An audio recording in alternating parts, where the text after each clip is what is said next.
오늘 하나님 말씀은 로마서 12장 3절에서 5절에 있는 말씀을 함께 보도록 하겠습니다. 제가 받들어 읽어드리겠습니다. 내게 주신 은혜로 인하여 너희 중 각 사람에게 말하노니 자신에 대하여 마땅히 생각할 그 이상의 생각을 품지 말고 다만 하나님께서 각 사람에게 나누어 주신 믿음의 분량에 따라 건전하게 생각하라.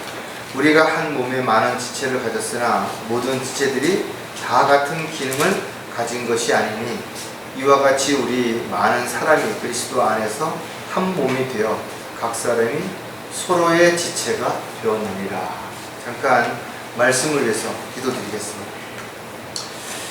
참으로 우주 만물을 말씀으로 창조하시고 지금도 역사하시는 위대하신 하나님 아버지, 세상이 어떻게 변하고 사람들의 삶이 어떻게 바뀐다 하더라도 구원받은 하나님의 자녀들은 변함없이 언제 어느 곳에 있든지 주님만을 바라보고 또 주님의 뜻과 계획 가운데 순종하며 주님 맡겨주신 일들을 잘 감당하다가 주님을 만나기를 간절히 구하고 합니다. 저희들의 삶 가운데 주님 늘 개입하셔서 저희들이 곁길로 가지 않도록 바른 길로 인도해 주시고 또 저희들이 낙오하거나 실족하지 않도록 늘 주님의 손에 붙잡힌 삶이 되게 도와주시옵소서. 또 저희들 각 가정의 필요를 공급해 주시고 또 건강을 지켜주시고 늘 믿음 안에서 어떠한 상황 속에서도 영적 전쟁에 승리함으로 주님께 영광을 돌려드리는 주님의 종료 일꾼으로 살아갈 수 있도록 인도해 주시옵소서. 오늘 말씀에도 기름 부어 주시고 그 말씀에 따라서 저희들이 온전히 주님 안에서 한 몸이 되어서 또 지체로서의 역할을 잘 감당함으로 주님을 기쁘시게 해드리는 그런 생애가 되도록 도와주시옵소서. 다시 오실 우리 주 예수 그리스도의 이름으로 기도드렸습니다.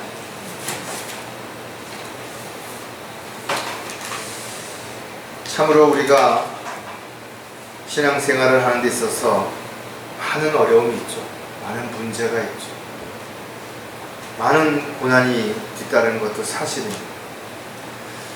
그리스도인이라고 해서 늘 위로가 되고 힘이 되고 도움이 되는 것은 아닌 것입니다.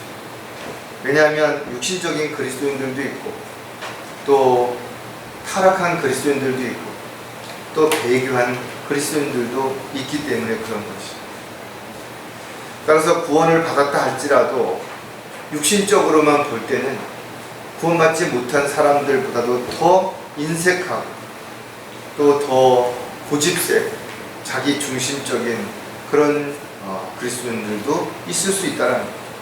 심지어는 구원받은 지체들을 공격하고 또 실족시키는 마귀의 도구로 쓰임받는 그런 그리스도인들도 있을 수 있기 때문에 우리는 그리스도인이라고 하더라도 늘 영적인 분별력을 가지고 잘 분별해서 함께 주님 앞에 귀하게 쓰임받을 수 있는 그런 형제 자매들이 될 수 있도록 그렇게 늘 해야 될 것입니다.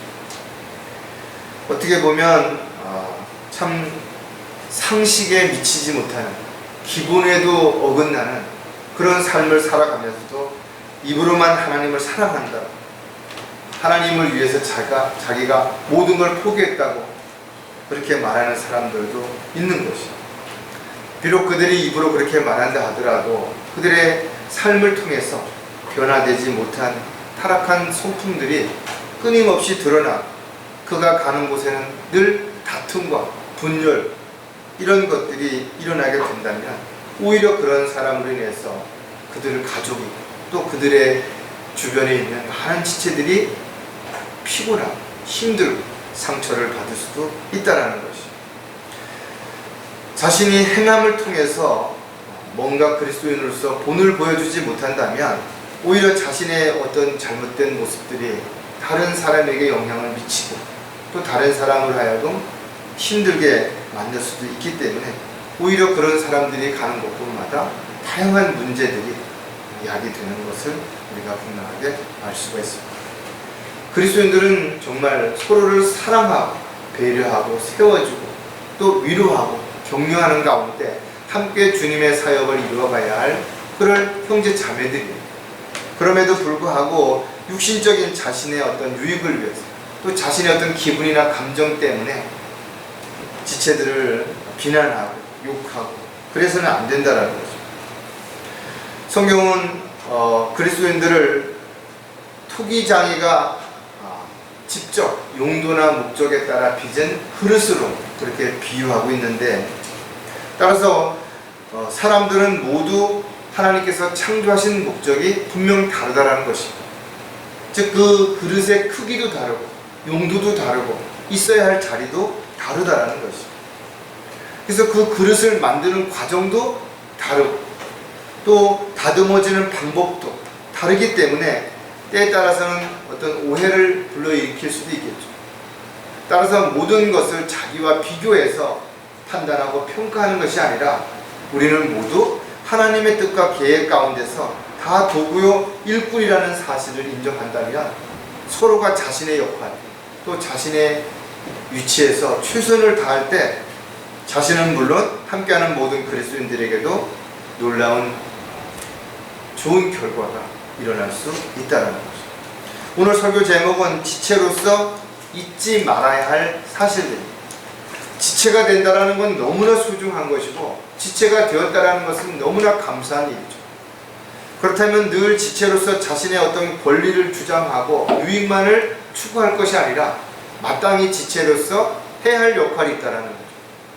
또 그 역할을 충실히 하지 못함으로 인해서 다른 사람에게 힘든 어려움을 줄 수도 있고 고통을 줄 수도 있기 때문에 특히 우리는 자신이 지역교회의 지체라면 지역교회 회중들에게 어떻게 처신해야 되는지에 대한 부분도 분명하게 우리가 알아야 될 것입니다.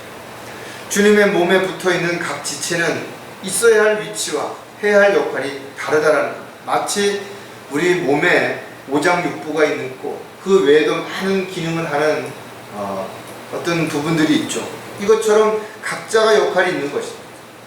겉으로 드러나는 지체들만 소중한 것이 아니라 때로는 보이지 않는 감추어진 지체들이 더 요긴하게 쓰임을 받을 수도 있다는 사실을 생각한다면 절대로 어떠한 경우에도 지체들 서로 간에 자랑하고 자기를 드러내고 교만해서는 안 된다는 것을 우리가 다시 한번 깊이 생각을 해야 될 것입니다.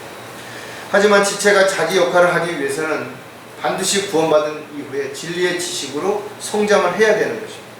그리고 어떠한 경우에도 자신을 부인하고 십자가를 지고 주님의 명령에 순종해야만 되는 것입니다. 따라서 성숙한 그리스도인이라고 하는 것은 변함없이 자신의 자리에서 연약한 지체들, 어린 지체들에게 본이 되는 그런 삶을 통해서 믿음을 통해서 놀라운 하나님의 능력을 드러낼 수 있는 그런 사람들이 되는 것입니다. 시련이 닥쳐도 또 고난과 역경이 닥친다 하더라도 좌절하지 않고 쉽게 포기하지 않는 그런 모습들이 다른 지체들에게 위로와 용기를 줄 뿐만 아니라 다시 시작할 수 있는 기회를 만들어 줄 수 있기 때문에 그렇다라는 것. 따라서 자신이 성숙한 그리스도인이 되기 위해서 최선을 다해야 되겠지만 성숙한 그리스도인이 되었다 하더라도 하나님 아버지 앞에 부끄럽지 않은 그런 하나님의 종으로서 일꾼으로서의 역할을 소홀히 절대로 해서는 안 될 것입니다. 우리가 지체로서의 역할은 참으로 많이 있죠. 그러나 그 역할 가운데서도 가장 기본적으로 우리가 몇 가지를 생각해 볼 텐데 여러분들도 오늘 다시 한번 자신을 돌아보는 그런 계기가 되셨으면 좋겠다라는 그런 마음을 가지고 말씀을 전하려고자 합니다. 자, 지체로서 잊지 말아야 할 사실 가운데 첫 번째가 무엇인가 하면 누구나 부족함이 있다는 사실이랍니다. 이런 사실을 잃어버리는 순간 나는 내가 이렇게 자신을 드러내는 결과를 가져오는 거죠. 우리가 자랑해야 되는 것은 십자가 외에는 그 어떤 것도 자랑하지 말라고 했죠.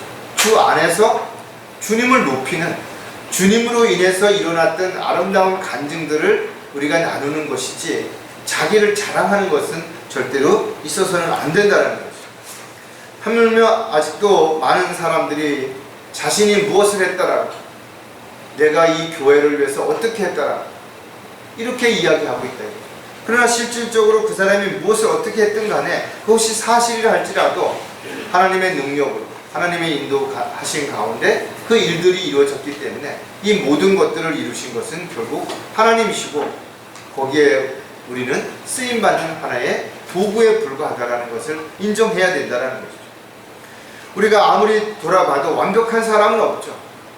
능력이 있는 사람, 또 힘이 센 사람, 지혜로운 사람처럼 보이는 사람은 분명히 있어요. 그러나 그렇다고 해서 그들이 완벽하지는 않다라는 것입니다. 다만 그들이 사람들 앞에서 자신의 완벽함을 보이기 위해서, 특별한 사람, 대단한 사람이라는 것을 사람들 앞에 보이기 위해서 허세를 부린다든지, 또 위선으로 가면을 가지고 사람들을 속이거나, 그러기 때문에 사람들은 속을 수는 있을지 모르지만 분명 완벽한 사람은 아무도 없다라는 거죠. 자, 지체들 역시도 마찬가지로 얼마나 교회를 오래 다녔든, 또 얼마만큼 주님을 위해서 열정을 가지고 일을 하든 그가 완벽하지는 못하다라는 거죠. 그래서 물론 혼자 해야 할 일들도 있지만 하나님의 이런 지체들과 서로 협력하여서 이루어가야 할 일들도 있고, 또 가족들과 함께 힘을 합쳐야 될 일들도 있기 때문에 어떤 일도 나는 내가 다 할 수 있다라고 이야기하는 것은 그 자체가 이미 스스로가 교만에 빠져있는 것을 의미한다라는 것이죠. 따라서 지체들은 서로가 장단점을 가지고 있기 때문에 서로에게 도움을 줄 수도 있고 도움을 받을 수도 있는 거죠. 또 내가 더 잘하는 게 있는가 하면 또 상대가 더 잘하는 일들이 있기 때문에 늘 주님을 위해서 최선을 다하는 그런 삶이 지체로서 가장 잘하는 역할이라는 거죠. 그래서 성경은 교만해지지 않도록 늘 자신을 낮추고 겸손하라는 말씀을 우리에게 권면하고 있고, 또 특히 서 있는 줄로 생각하거든 넘어질까 조심하라는 것입니다. 왜냐하면 한순간에 잘 나가다가도 넘어질 수 있다는 거예요. 왜? 마귀는 이런 사람들을 타겟으로 생각을 해서 교만한 사람들을 부추겨서 스스로 하나님을 대적하고 자기 자신을 높이게 만들어서 많은 사람들을 실족하게 만들기 때문에 그렇다는 거예요. 또 영적인 사람으로 생각한다면 더욱더 말이라든지 행동이라든지 이런 부분을 조심해야 돼요. 왜? 자신이 그런 사람으로 보이는 것 자체가 사람들에게 그 사람을 믿게끔 만들 수 있죠. 그러다 보니까 한 사람이 잘못해서 실수를 하게 되면 그를 추종하는 수많은 사람들이 넘어지는 거예요. 예수님께서도 말씀하셨던 것처럼 소경이 소경을 인도할 때 그 사람을 따라가던 사람들 같이 구덩이에 다 빠져버린다는 거죠.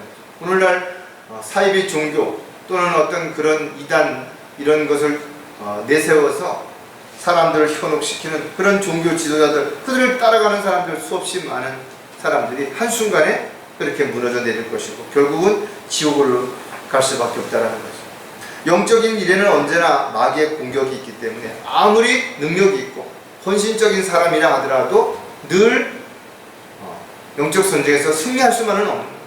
실수할 수도 있고 때로는 어려움을 겪을 수도 있기 때문에 우리는 매일 작은 일 하나하나에도 최선을 다하는 그런 마음가짐으로 영적 전쟁에 임해야 되기 때문에 늘 자신을 낮추고 늘 뭔가를 배워야 되겠다라는 겸손한 마음을 가지고 살아갈 때 그가 가장 하나님의 도구로서 합당한 삶을 살아가는 지체의 역할을 감당할 수 있는 존재가 될 수 있다는 거죠. 자, 자신의 부족함을 안다면 또 우리가 몇 가지 생각해 볼 부분들이 허망된 마음을 제거해야 된다. 나이가 70, 80이 돼도 여전히 헛된 꿈을 가지고 살아가는 사람들, 내가 한탕만 어떻게 잘 되면 뭔가 좋은 기회가 오게 되면 끊임없이 자신은 이미 나이가 먹고 세상에서 많은 사람들이 자신을 찾지 않는데도 불구하고 여전히 자기는 젊은 시절 또는 꿈 많은 시절에 거기에 머물러서 헛된 꿈에 빠져있는 사람들이 너무나 많다라는 거예요. 꿈은 이루어진다. 올림픽 때 이런 슬로건이 있었죠. 그러나 꿈을 꾸는 사람들이 그 꿈을 이루는 건 아니라는 것이죠. 꿈을 꾸되 그 꿈을 이루기 위해서 최선을 다해 노력하지 않는다면 그 꿈은 헛된 꿈이 될 수 있기 때문에 저와 여러분이 마찬가지로 성경을 읽으면서 우리가 어떤 일에 대해서 분명히 믿음을 가지고 알았다 하더라도 그것을 실행에 옮기지 않는다면 그것은 그냥 지식에 불과한 것으로 끝날 수 있기 때문에 그런 것입니다. 따라서 그리스도인들이 세상에 살고 있지만 분명 세상에 속한 사람이 아니라는 것은 너무나 잘 알고 있어요. 그래서 나그네요 순례자처럼 살아야 되는 것입니다. 하지만 여전히 우리도 육신을 가지고 있고 또 자녀들을 키워야 되고 생활해야 되기 때문에 경제적인 많은 부분에서 물질이 필요하다. 우리 역시 의식주가 해결되어야 되기 때문에 많은 문제들을 해결하지 않고서는 살아가기가 어려운 것이죠. 그래서 우리가 직장을 다니기도 하고 사업을 하기도 하는 것이. 하지만 세상 사람들보다 더 많이 어려움을 겪을 수밖에 없는 것이 정직하게 살아야 되는 것이. 또 우리가 하나님 앞에 부끄럽지 않는 모습으로 살아야 되기 때문에 그럴 수 있다라는 것. 그래서 우리는 늘 주님 앞에 기도해야 되는 것이고, 풍족한 삶을 살아가되 우리가 그것으로 절제함으로 인해서 낭비하거나 또 헛된 삶을 살아서는 안 되겠지만, 또 부족함으로 인해서 또 너무 어려워서 주님을 섬기는데 또 방해가 되지 않도록 늘 그렇게 기도해야 되는 거죠. 가장 지혜로웠던 솔로몬도 우리에게 거기에 대한 해법으로 가장 정확하게 이렇게 제시해주고 있다. 잠언 30장 8절에 보니까 내게서 허황된 것과 거짓을 제어해 주시고 나를 가난하게도 마시고 부하게도 마시며 내게 필요한 양식으로 나를 먹이소서. 우리가 생활에 여유가 생기면 딴짓을 하게 되죠. 딴 데 눈을 돌릴 수밖에 없다라는 거예요. 또 너무 힘들어지잖아요. 그래도 마찬가지로 자꾸만 딴 데 유혹에, 세상 유혹에 마음을 뺏길 수밖에 없다라는 거죠. 따라서 물질이 부족함으로 어려움을 겪고 있다면 우리는 하나님 앞에 먼저 기도해야 되는 것이죠. 또 여유가 생겼다면 역시 기도해야 되는 것이죠. 왜? 우리는 주님의 청직이요 또 주님의 도구로 일꾼으로 쓰임받는 가운데 있기 때문에 주님이 주신 것을 내 마음대로, 내가 하고 싶은 대로 그렇게 마음대로 해서는 안 되기 때문에 반드시 주님의 허락 아래에서, 그 돌보심 안에서 순종할 때 가장 하나님이 주신 것들을 잘 향유하고 의미 있고 가치 있는 삶을 살아갈 수 있기 때문에 그런 것입니다. 어떠한 경우에도 그리스도인들이 허황된 마음을 가지고 있다면 그는 여전히 자신이 어떤 존재인지 부족함을 모르는 그런 존재가 되기 때문에 지체로서의 역할이 올바르게 될 수가 없다는 거예요. 자신의 부족함을 안다면 배우려는 간절함을 가져야 된다는 거죠. 비록 남들보다 재능이 있을 수도 있죠. 또 처음부터 좋은 조건에서 태어날 수도 있다는 겁니다. 그렇다고 해서 그가 모든 것들이 다 잘 이루어지는 것은 아닌 것입니다. 오히려 그런 것들이 사는데 방해가 될 수도 있고 또 범죄와 연관되는 그런 도구로 쓰임받을 수 있는 계기가 될 수도 있기 때문에 그런 것입니다. 우리가 성경을 많이 알고 또 성경을 잘 가르치는 것도 아무나 할 수 있는 것은 분명 아니죠. 우리가 그만큼 많은 시간을 투자하고 또 배우려고 하는 열정이 있어야 되고 또 자신이 배운 것들을 가르치고자 하는 그런 마음이 분명히 있어야만 되는 것입니다. 우리는 다 환경과 여건이 다르기 때문에 동일한 조건에서 또 동일한 상태에서 무언가를 배우고 또 무언가를 할 수 있는 것은 분명 아닌 것입니다. 하지만 하나님께서 우리를 주님의 합당한 도구로 일꾼으로 부르셨다면 그가 어디에서 어떤 일을 하든 그 상황 속에서도 분명 하나님의 말씀을 공부하고 또 능력 가운데서 주님의 도구로 쓰임받을 수 있는 분명한 기회를 주실 것이기 때문에 우리가 순종한다면, 자신을 부인하고 주님 앞에 자신을 내어놓는다면 분명 우리는 주님 앞에 각자가 최선을 다해서 주님의 도구로 쓰임받을 수 있는 기회가 반드시 주어질 거라십니다. 자, 디모데후서 3장 16절 17절에 보면 우리에게 왜 성경을 주셨는지, 왜 공부해야 되는지를 분명히 가르쳐주고 있죠. 모든 성경은 하나님의 영감으로 주어진 것으로 교리와 책망과 바로잡음과 의로 훈육하기에 유익하다. 분명 성경이 우리에게 유익한 이유를 잘 설명해 주고 있어요. 또 뒤에 더 보면 하나님의 사람이 온전하게 되며 모든 선한 일에 철저하게 구비되게 하기 위해서 성경을 주셨다는 거예요. 그리고 디모데후서 2장 15절에서도 우리가 하나님의 말씀을 올바로 나눠 공부하지 않으면 부끄러운 일꾼으로서 주님 앞에 귀하게 쓰임받지 못하는 걸 너무나 분명히 가르쳐주죠. 그래서 우리는 올바르게 잘 나눠야 되고 그것을 공부함으로 인해서 언제 어디서든 주님을 기쁘시게 해드리고 주님이 원하시는 결과로 열매를 맺어야만 되는 거예요. 따라서 성경을 우리에게 주셨다면 그 목적에 부합된 분명한 우리가 역할로서 열심히 읽고 또 연구하고 하는 것이 반드시 필요하다는 것이죠. 따라서 영적 전쟁을 통해서 우리가 영적 지식이 필요한 것을 알았다면 반드시 영적인 전쟁을 대비해서 더욱더 하나님의 말씀을 공부해야 되고 또 우리가 그 지식이 얼마나 소중하고 또 얼마나 가치 있는 것을 알았다면 그것을 공부하는 것에 시간을 들이는 것에 있어서 인색해서는 안 된다는 거죠. 따라서 그리스도인들이 진리의 지식에 이르도록 멈추지 말고 지속적으로 하나님의 말씀을 공부하는 것은 너무나 당연한 것입니다. 우리가 모르는 자체만 가지고 그것을 부끄럽다고 말할 수는 없죠. 그러나 그것을 알았다면 배우려고 하지 않는 것이 더 불쌍하고 더 부끄러운 짓이라는 것을 우리가 분명히 기억을 해야 될 것입니다. 따로 저와 여러분이 하나님의 말씀을 몰랐을 때는 몰라서 그랬다 치더라도 이제는 알았기 때문에 우리가 하나님의 말씀을 왜 공부해야 되는지, 또 그 말씀을 우리의 생활 속에 어떻게 적용해야 되는지에 대한 부분들을 성경을 통해서 더 정확하게 알고 거기에 절 적응해서 영적으로 성장하는 그런 그리스도인들의 삶이 반드시 지속이 되어야 될 것입니다. 자, 자신의 부족함을 안다면 지혜의 가치를 알아야 된다는 거죠. 많은 사람들이 지혜에 대해서 이야기하고 있지만 실질적으로 그 지혜를 얻으려고 하지 않는 것입니다. 하지만 야고보는 누구든지 지혜가 부족하면 하나님께 구하라는 것이죠. 또 그리스도인들이 이 세상을 살아가는데 필요한 지혜도 있지만 위로부터 오는 지혜가 반드시 필요하기 때문에 야고보는 우리에게 위로부터 오는 지혜에 대해서 너무나 정확하게 잘 설명하고 있다는 거예요.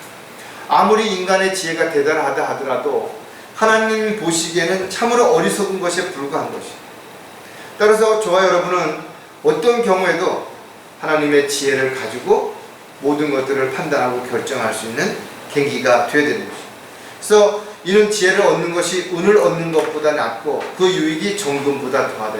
그러니까 지혜를 금이나 은에 비유해서 훨씬 더 가치 있다는 것을 우리에게 가르쳐 주는 것이죠. 따라서 그리스도인들은 이 세상에서의 지혜보다도 하나님의 지혜를 훨씬 더 갈구해야 되는 것이죠. 그래서 잠언 4장 6절에 보면 지혜를 버리지 말라. 그리하면 그것이 너를 보호하리라. 지혜를 사랑하라. 그리하면 그것이 너를 지켜주리라. 지혜가 우리를 보호해주고 지켜줄 수 있는 그런 능력이 있다는 거예요. 그래서 우리가 지혜로운 삶을 반드시 살아야 되는 것이죠. 그 지혜로운 삶을 살아가기 위해서 가장 먼저 해야 되는 일이 주님을 두려워해야 된다는 거예요. 그래서 솔로몬은 주를 두려워하는 것이 지혜의 시작이라는 거죠. 지식의 근본이라는 거예요.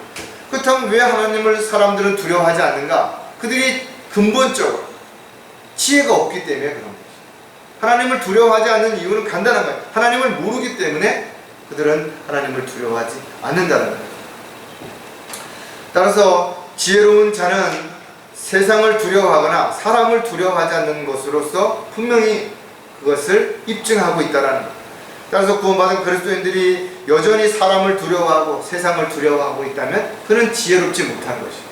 그런 사람들은 빨리 하나님으로부터 지혜를 통해서 세상보다는, 사람보다는 하나님을 두려워하고 하나님의 은혜와 사랑 안에서 늘 승리할 수 있는 삶을 살아가는 지혜로운 삶이 반드시 필요하다. 항상 우리가 지혜로운 삶을 통해서 영적인 열매를 맺을 수 있기를 원한다면 우리는 언제 어디서든지 간에 자신이 가지고 있는 지혜가 아니라 하나님의 지혜를 통해서 옳고 그른 것을 잘 분별해야 될 뿐만 아니라 그 지혜를 통해서 주님이 기뻐하시는 삶을 살아가는데 자신을 온전히 헌신할 수 있는 그런 저와 여러분이 반드시 되어야 될 것입니다. 자, 지체로서 잊지 말아야 할 두 번째 사실이 무엇인가 하면 누구나 정말 중요하다라는 사실이라는 거죠. 상대적으로 누가 누구보다 더 낫고 누가 누구보다 더 특별하고 이렇게 말해서는 안 된다는 거예요. 우리 몸에 있는 장기들은 어느 것 하나 중요하지 않은 것이 없다라는 것이죠. 단지 그것을 우리가 잘 모르기 때문에, 그 기능을 잘 모르기 때문에, 잘 보여지지 않기 때문에 때로는 그런 것에 대해서 우리가 잊고 살거나 아는 또는 어떤 소외하거나 그렇게 되는 것이라는 것이죠. 따라서 눈에 보이는 어떤 장기들, 그런 것에 너무나 많은 비중을 두다 보면 그렇지 못한 것들이 반대로 소외당할 수 있어요. 지체들이 마찬가지입니다. 교회 안에서 열심히 뭔가 헌신하고 봉사하고 드러나게 뭔가 하는 사람들이 더 사람들에게 눈에 보이게 되다 보면 그렇지 못하게 조용히 그렇게 하나님의 도구로 쓰임 받는 사람들이 소외되기도 할 수도 있고 무시를 당할 수도 있기 때문에 그렇다는 거예요. 자, 지체들은 몸에 붙어 있기 때문에 어떤 상황에 부딪혔을 때 희노애락을 같이 할 수 있는 그런 소중한 존재라는 사실을 반드시 우리는 기억해야 되는 것이죠. 따라서 어떤 좋은 일이 있다면 함께 축복해주고 또 힘들고 어려운 일이 있다면 함께 그것을 나눌 수 있는, 그래서 기쁨을 나누면 2배가 되고 슬픔은 나누면 절반이 된다라는 그 말처럼 우리가 서로의 어려움과 또 기쁨을 함께 함으로 인해서 어려운 가운데서도 승리할 수 있는 그런 위로와 힘이 될 수 있는 지체들이 되어야 된다. 고린도전서 12장 26절에 보면 만일 한 지체가 고통을 받으면 모든 지체가 그와 함께 고통을 받으며 만일 한 지체가 영광을 얻으면 모든 지체가 함께 기뻐하느니라. 지체들 가운데 어떤 한 지체가 힘들어지면 그만 고통받고 힘든 것이 아니라 다른 지체들도 여전히 몸의 지체이기 때문에 힘들어질 수밖에 없다는 거죠. 반대로 즐거운 일이 있을 때는 함께 기쁨을 나누고 아름다운 간증을 통해서 함께 힘을 얻고 위로를 받을 수 있기 때문에 우리는 지체로서의 역할이 얼마나 소중한지를 반드시 기억해야 되는 거죠. 각자 자기의 몫을 충실히 잘 감당할 때 지역교회는 더욱더 강성한 교회가 될 수 있고 마귀의 공격으로부터 승리할 수 있는 그런 교회가 될 수 있다는 거죠.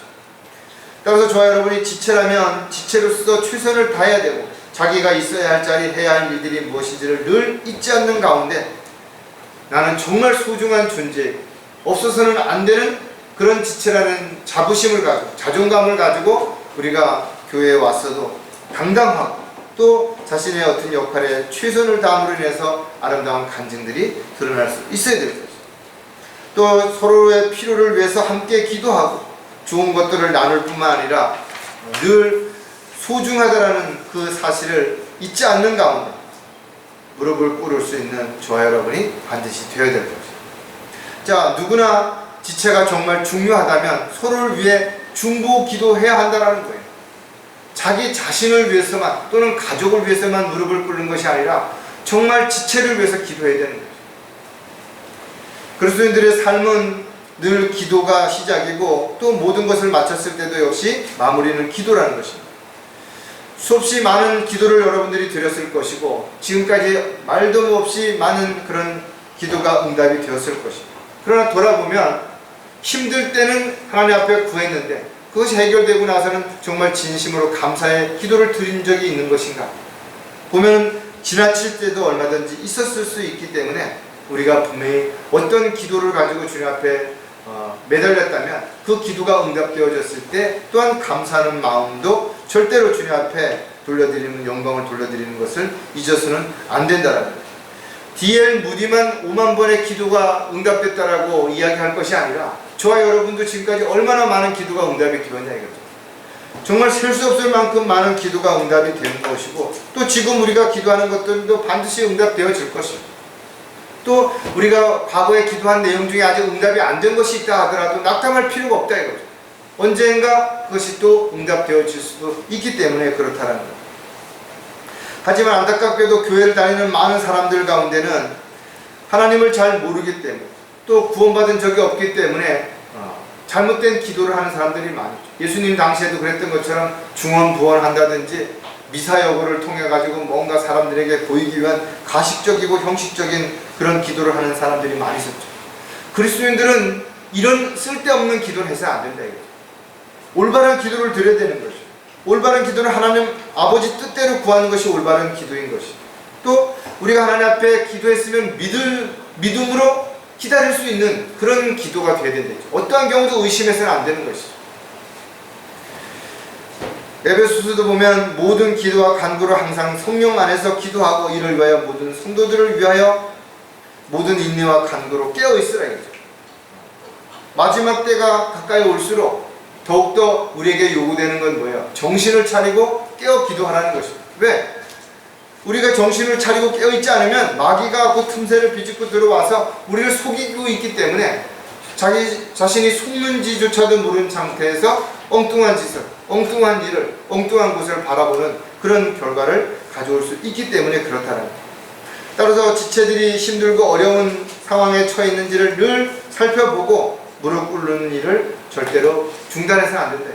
어떠한 이유나 핑계도 중보 기도에 합당할 수는 없다라는 거예요.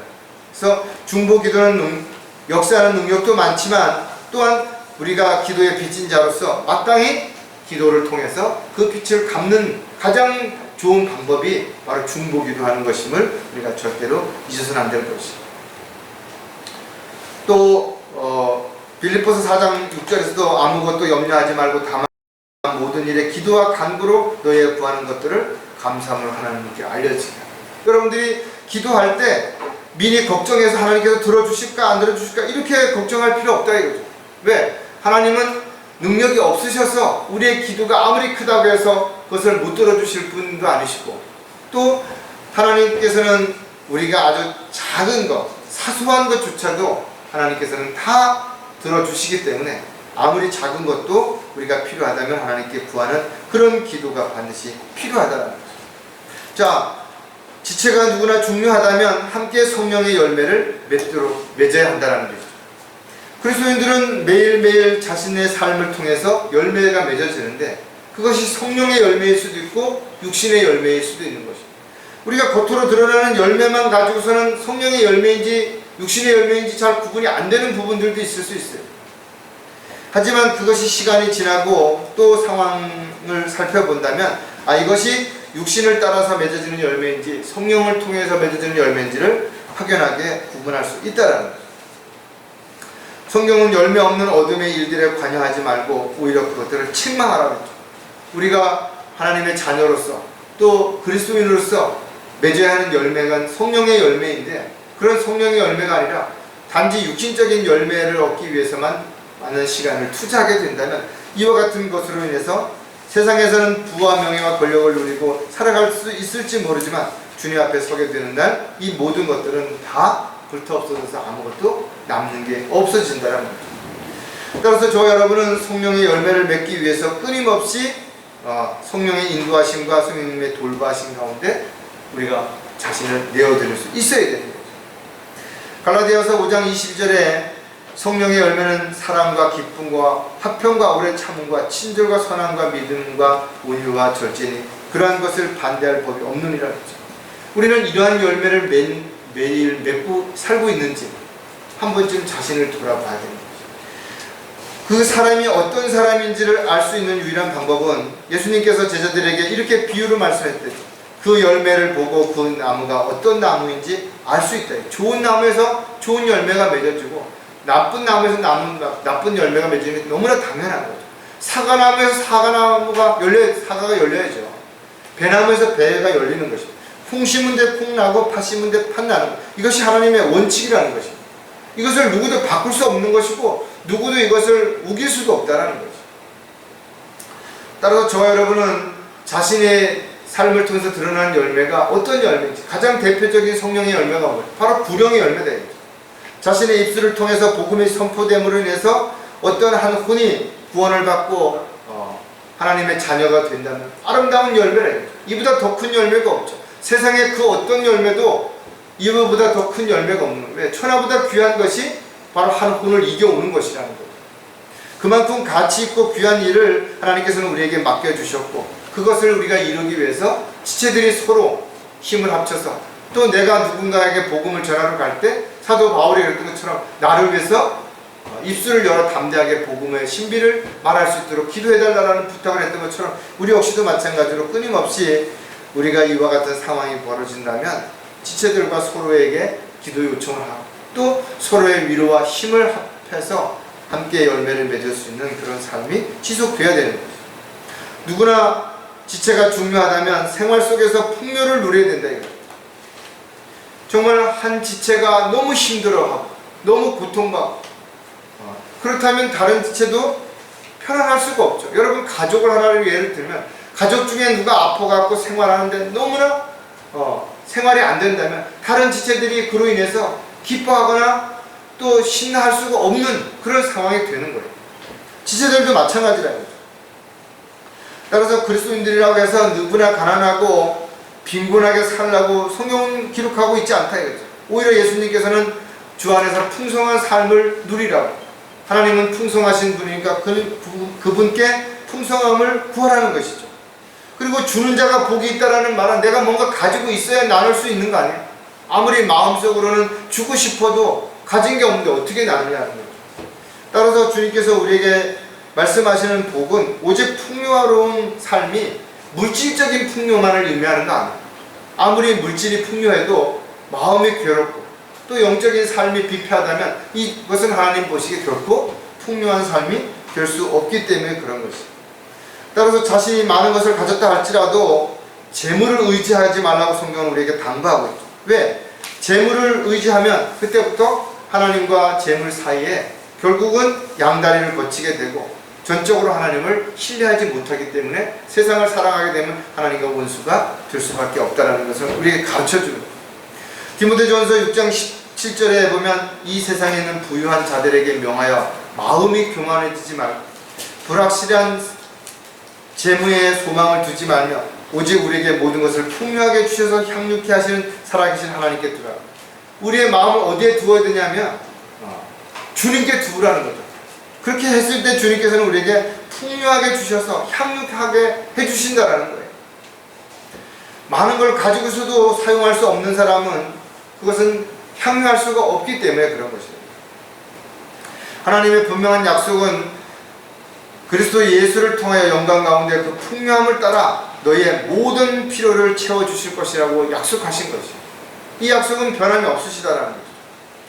하지만 우리가 욕심을 가지고 있는 한 우리는 주님으로부터 이런 풍요로움을 누릴 수 없게 되는 것이죠. 왜?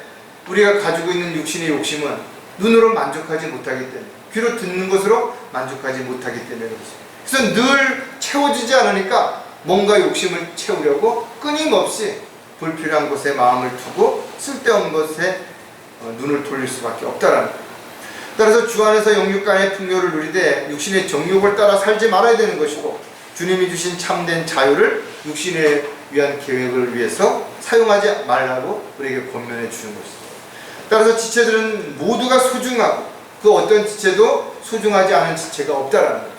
그렇다면 그 소중한 지체들을 위해서 우리가 최선을 다해서 서로를 사랑하고 배려하고 섬기는 그런 삶이 지속될 때 지체로서 우리는 더욱더 견고하죠. 또 그 지체의 몸이 더 강성한 몸이 되어서 주님이 기뻐하시는 그런 삶을 살아가는 도구가 될 수 있는 것입니다.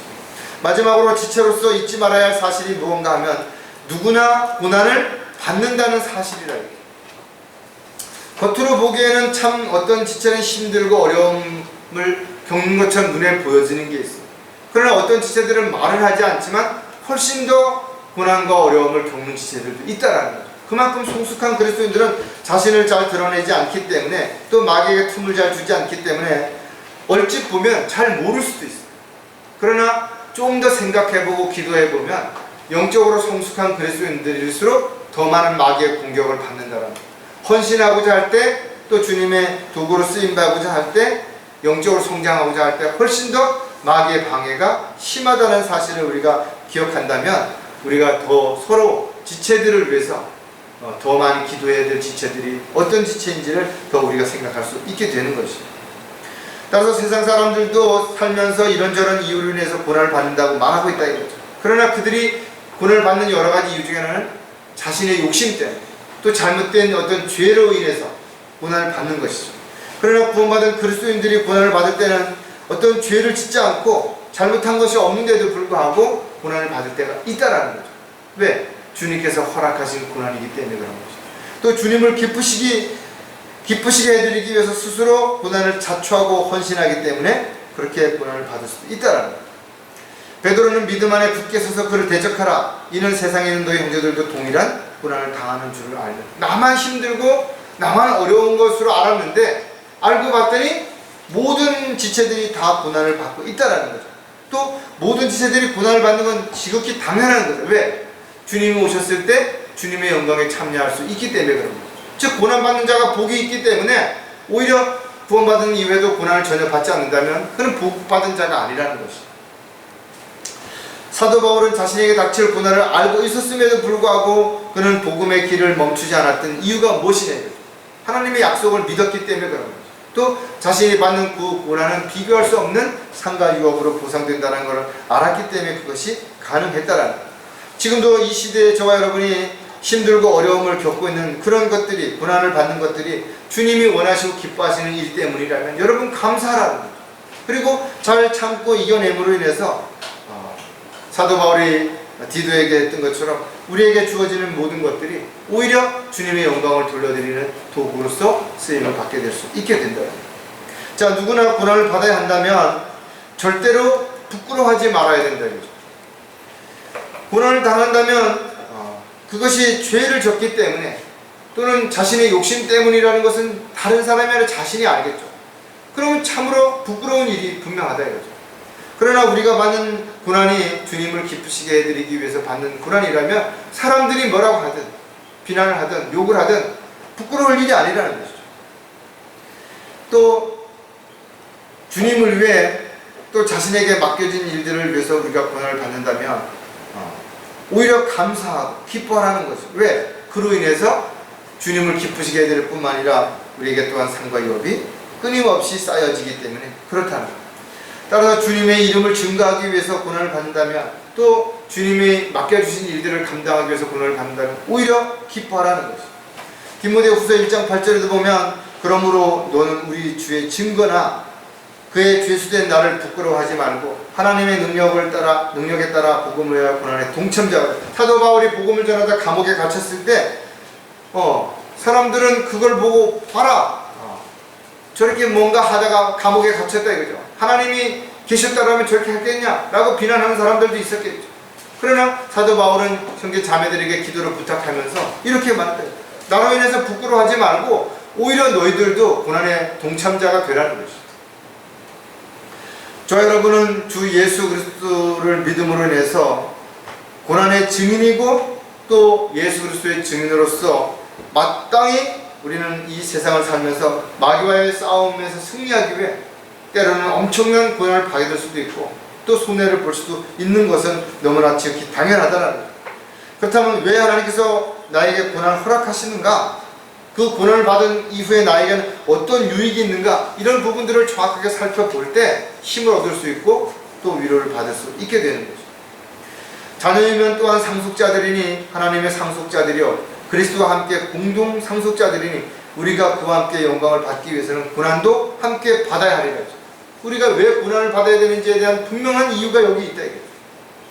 지금 저와 여러분이 받고 있는 고난들이 주님께서 다시 오셨을 때 받게 될 영광과 비교할 수 없다면, 상과 유업에 비교할 수 없다면 오히려 고난 받는 것을 기뻐하고 또 그런 것을 부끄러워하지 말고 우리가 당당할 수 있는 그런 저와 여러분이 되어야 될 것입니다. 또 누구나 고난을 받아야 한다면 확고한 믿음으로 더욱 견고해야 된다. 확고한 믿음이 없다면 힘들 때마다, 문제가 생길 때마다, 어려움에 처할 때마다 갈등을 하겠죠. 또 어떤 고난과 역경이 닥쳐오면 견뎌내지 못하고 주저앉거나 실족하게 될 것입니다. 저와 여러분이 정말 주님으로 인해서 감사함이 없다면, 기쁨이 없다면 누구도 고난에 동참할 수 없어요.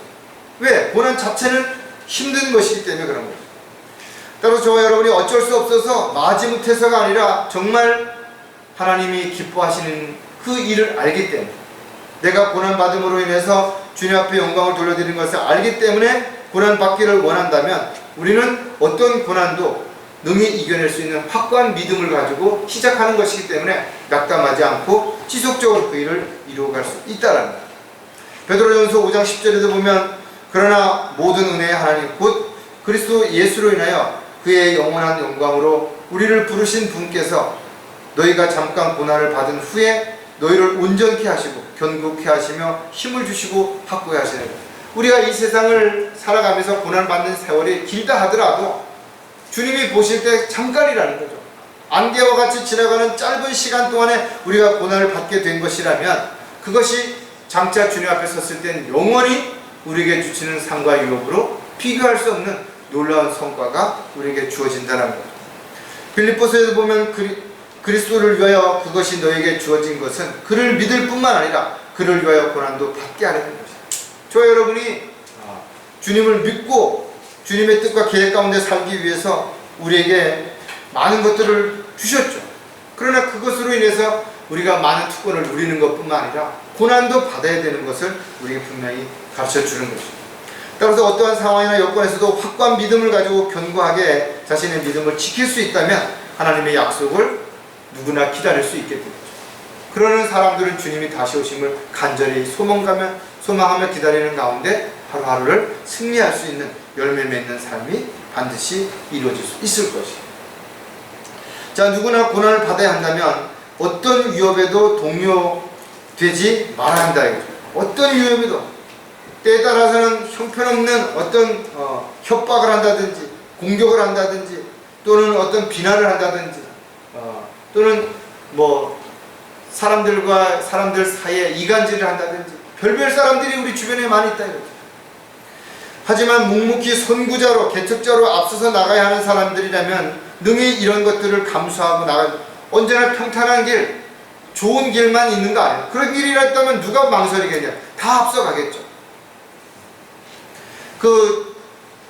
위대한 뭐 대이동 그런 어떤 다큐멘터리에 보면 누라는 짐승들, 얼룩말이 이제 가뭄이 오고 이런 상황이 되면 그 풀을 찾아서 엄청나게 먼 길을 이동한다 이거죠. 근데 많은 장애들이 있는 거예요. 근데 특히 초지가 있는 목초지를 건너가기 위해서는 그 강을 건너야 되는데 그 강은 지금 수위가 무척 낮아져 있죠. 가뭄으로 인해서. 그런데 그 안에 수많은 악어들이 그 때를 기다리고 있다는 거예요. 근데 그 앞에서 많이 망설이고 그러는 그 가운데서 리더자들, 룰을 이끄는 대장급들이 앞에 먼저 그 강물에 뛰어드는 거예요. 그랬을 때 뒤에서 다 따라간다 이거죠. 물론 그 가운데서 약한 어떤 것이라든지 뭐 발이 부러졌다든지 이런 것들은 그 악어에게 잡혀서 먹는 그런 희생을 치르지만 그러나 대이동이 그로 인해서 수많은 생명들이 살아날 수 있다는 거죠.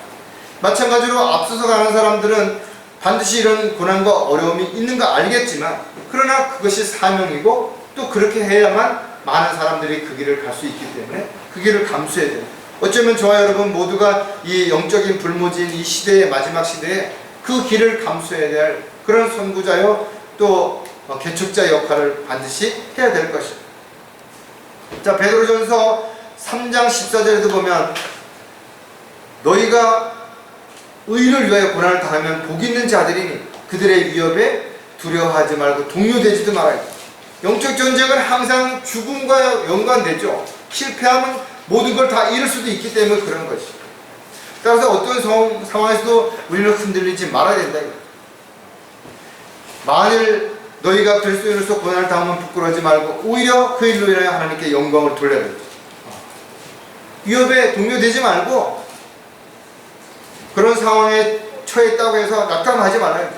이 시대에 저와 여러분은 모두 그리스도의 군사로서 영적 전쟁을 매일매일 싸워야 되는 거죠. 그렇다면 저와 여러분이 어떤 상황 속에서도 승리할 수 있는 방법은 한 가지밖에 없다. 고린도후서 4장 8절에도 보면 우리가 사면에서 고난을 당하여도 괴로워하지 아니하며 당혹스러운 일을 당하여도 절망하지 않아. 왜?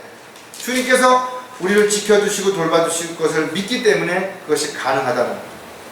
주님을 위해 고난을 받고 있다면 우리는 기뻐하라 이거죠.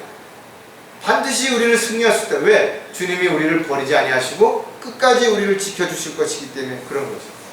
따라서 누구나 고난을 받는다는 사실을 우리가 기억한다면 오히려 고난받는 지체들을 위해서 기도하고 또 고난받는 지체들이 어려운 상황에 처해 있다면 뭔가 우리가 위로와 힘을 줄 수 있는 도움을 줄 수 있는 그런 지체로서의 역할을 할 때 서로에게 힘이 될 뿐만 아니라 서로가 다시 시작할 수 있는 용기를 얻을 수 있는 계기가 얼마든지 될 수 있다는 거죠.